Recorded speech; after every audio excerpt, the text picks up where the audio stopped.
우리는 오늘 사무엘서의 마지막을 살펴보려고 합니다. 제가 사무엘서를 처음 시작할 때 말씀드린 것이 있습니다. 기억하실지 모르겠지만 사무엘은 제사와 성전에 대한 이야기들이 많이 나온다라고 말씀드렸습니다. 우리가 어떤 이야기를 듣거나 또 어떤 글을 읽을 때 가장 중요하게 생각하는 것이 어떤 부분이죠? 앞쪽인가요, 뒤쪽인가요? 어떤 결말 부분이죠. 마지막 부분을 많이 중요하게 생각합니다. 우리 드라마를 볼 때도 그렇잖아요. 이제 앞에 중간중간에 조금 빠진 거는 그냥 빠지고 보는데 마지막 회 안 보면 안 되잖아요. 그죠? 마지막 회 꼭 봐야 되잖아요. 그 결말 부분이 가장 이제 중요하다고 우리는 생각합니다. 어떤 사람들이 만약에 막 얘기를 하는데 막 장황하게 막 설명을 막 해요. 그러면 이런 말도 하죠. 그래서 결론이 뭐야? 이렇게 얘기도 하잖아요. 그죠? 그만큼 결론이 중요하다라는 것입니다. 누군가 막 이런 얘기들 하다가 마지막을 얘기 안 하고 결말을 얘기 안 하면 뭔가 답답합니다. 그죠? 자, 성경도 대부분 가장 중요한 이야기들을 마지막에 기록을 하고 있습니다. 그러니까 오늘 이 사무엘서의 가장 중요한 부분이 어디라고요? 오늘 우리가 읽은 이 본문 말씀이다 라고 우리는 얘기할 수 있습니다. 물론 이제 그 과정들도 다 중요합니다. 과정들도 다 중요하고 그 과정들 사이에서 하나님께서 우리에게 하시는 말씀들도 있습니다. 그래서 그 말씀들을 잘 들어야 되죠. 그러나 오늘 사무엘서가 어쨌든 가장 중요하게 생각하는 부분들은 이 부분이 아닐까라는 생각을 합니다. 자, 그래서 오늘 사무엘서가 가장 중요하게 생각하는 결론, 그럼 과연 그것이 무엇이냐에 대해서 우리가 좀 살펴보도록 하겠습니다. 자, 내용을 좀 먼저 살펴보면 우리가 어제 다윗의 인구조사 사건을 우리가 함께 살펴봤었죠. 그로 인해서 이스라엘 백성들이 재앙 가운데 놓였습니다. 7만 명이 죽었어요. 다윗이 이제 그 백성들을 치는 천사를 보고 내가 범죄했으니 나와 내 아버지의 집을 치소서라고 이렇게 말하는 장면까지도 우리 함께 어제 살펴봤습니다. 그리고 오늘의 말씀이 이어집니다. 이제 18절을 좀 볼까요? 18절을 보면 이날에 가시 다윗에게 이르러 그에게 아뢰되 올라가서 여부스 사람 아라우나의 타작마당에서 여호와를 위하여 제단을 쌓으소서 하매 하나님께서 갓 선지자를 통해서 아라우나의 타작마당에서 여호와를 위한 제단을 쌓으라라고 말합니다. 그 명령대로 다윗이 아라우나의 타작마당에 가요. 아라우나가 이제 왕이 오는 걸 보고 어떻게 오셨습니까? 막 절하면서 이렇게 인사를 합니다. 다윗이 여호와께 제단을 쌓아 재앙 그치게 하려고 한다라고 말합니다. 아라우나는 여기 소도 있고 마당질하는 도구도 있고 뭐 소멍에도 있고 하니까 이거 땔감으로 쓰시면 된다. 그래서 마음껏 쓰십시오. 이렇게 얘기합니다. 그렇지만 다윗은 값을 주고 내게서 사겠다라고 말하고 은 50세겔을 치릅니다. 타작마당과 소를 사서 그곳에서 제단을 쌓습니다. 그리고 여호와께서 그 땅을 위한 기도를 들으시고 그들 이스라엘에게 내리는 재앙을 그치셨다라고 오늘 성경 말하고 있습니다. 이것이 사무엘서의 결론입니다. 여러분 어떠세요? 이거였구나 이런 생각 혹시 드시나요? 이게 뭐지? 이런 생각 혹시 안 드시나요? 네. 이게 결론이 이게 맞나? 뭔가 이상한데? 이런 생각이 드실 수도 있습니다. 오늘 본문이 말하고자 하는 진짜 이야기가 숨겨져 있기 때문에 그렇습니다.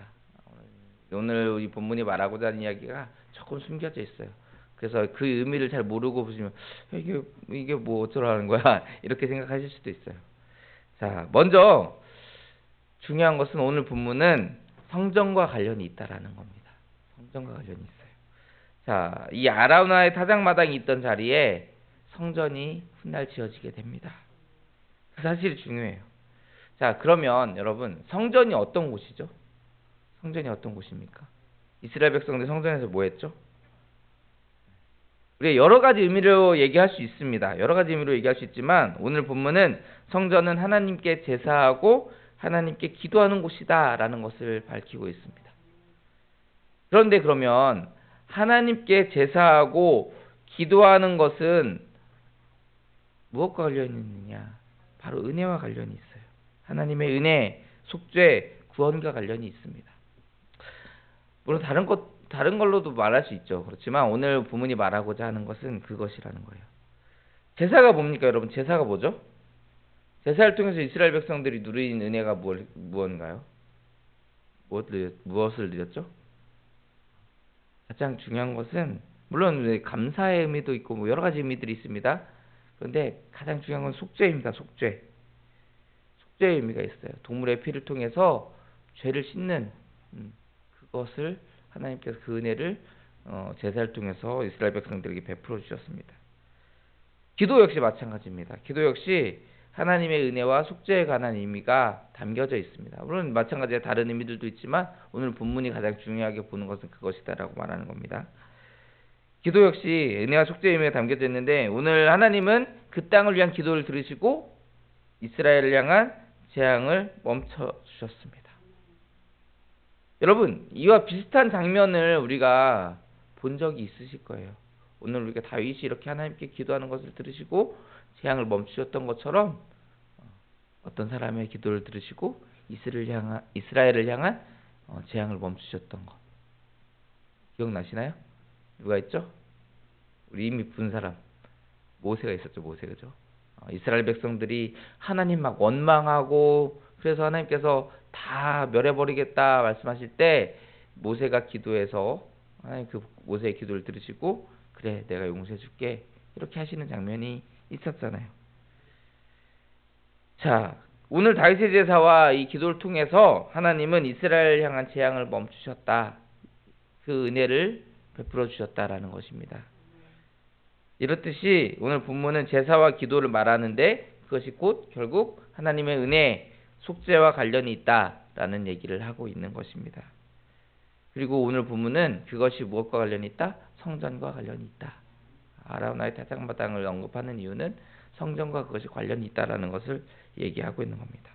그러니까 다시 말하면 하나님께서 성전을 통해서 이스라엘 백성들에게 하나님의 은혜를 주시고 구원을 주셨다라는 거예요. 속죄를 통한 구원을 주셨다 이런 것입니다. 근데 여러분 오늘 본문은 거기서 끝나는 얘기가 아니에요. 하나님께서 성전 주셔서 성전에서 이스라엘 백성들이 제사하게 하시고 기도하게 하셔서 은혜 베풀어 주시고 속죄해 주시고 구원해 주셨구나. 성전이 그렇게 중요하구나. 거기서 끝나는 것이 아닙니다. 말씀한 곳을 좀 찾아보겠습니다. 요한복음 2장 18절부터 21절까지의 말씀입니다.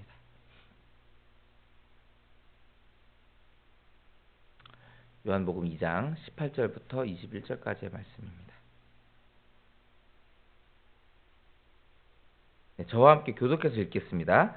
이에 유대인들이 대답하여 예수께 말하기를 내가 이런 일을 행하니 무슨 표적을 우리에게 보이겠느냐?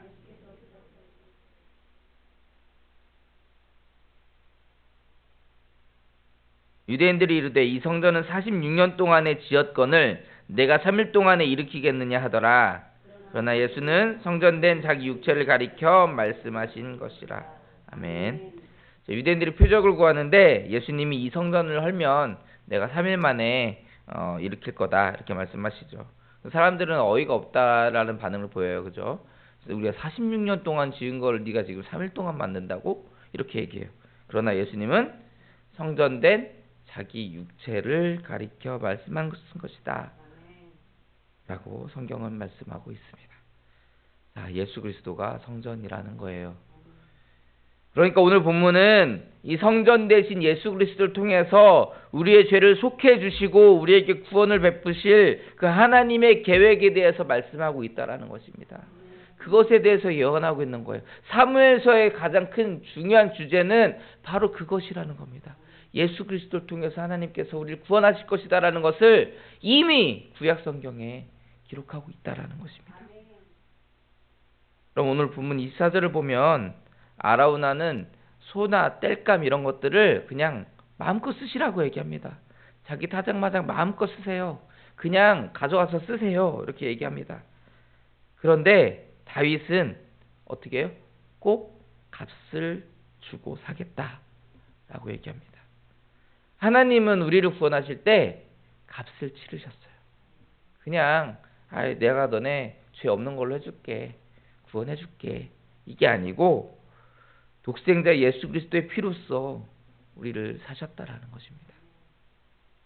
오늘 본문은 우리에게 이 은혜를 말씀하고 있습니다. 죄악으로 인해서 이스라엘 백성들처럼 죄악으로 인해서 죽을 수밖에 없고 하나님의 징계를 받을 수밖에 없는 우리를 대신해서 성전 대신 예수 그리스도의 보혈로서 우리를 속하여 주시고 우리를 구원해 주신 하나님의 그 크신 은혜, 그 은혜를 우리는 잊지 말고 기억해야 됩니다. 이 본문을 통해서 우리가 오늘 다시 한번 하나님의 은혜를 떠올리셨으면 좋겠어요.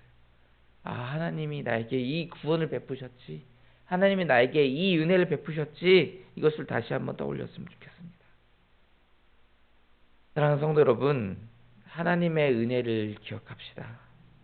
그리고 그 은혜에 감사하며 예배하는 삶을 살아가시기 바랍니다. 그것이 우리가 살아가야 할 삶의 모습입니다. 감사하며 하나님께 예배하는 삶. 우리가 그 은혜를 망각하면 우리는 다시 죄악에 빠질 수밖에 없습니다. 하나님이 아닌 세상을 사랑하며 세상을 쫓아갈 수밖에 없습니다. 그래서 우리는 은혜를 기억해야 됩니다.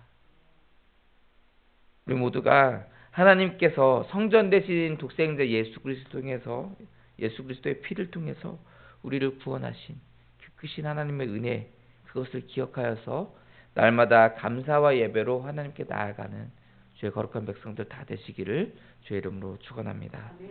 기도하겠습니다. 사랑의 하나님, 우리에게 귀한 은혜와 사랑을 베풀어 주심을 감사합니다. 우리가 그것을 잊고 살아갈 때가 너무나도 많이 있는데 하나님, 우리가 그 은혜를 다시 한번 기억하는 오늘 한 날 되게 하여 주시옵소서. 하나님의 은혜로 우리를 구원하심, 그 놀라운 신 하나님의 축복과 그 은혜를 날마다 되새기고 날마다 기억하여서 하나님께 예배와 또 감사로 나아가는 저희들 삶 될 수 있도록 축복하시고 인도하여 주시옵소서. 날마다 항상 함께 하시고 인도하실 줄 믿사오며 거룩하신 예수님 이름으로 기도합니다. 아멘.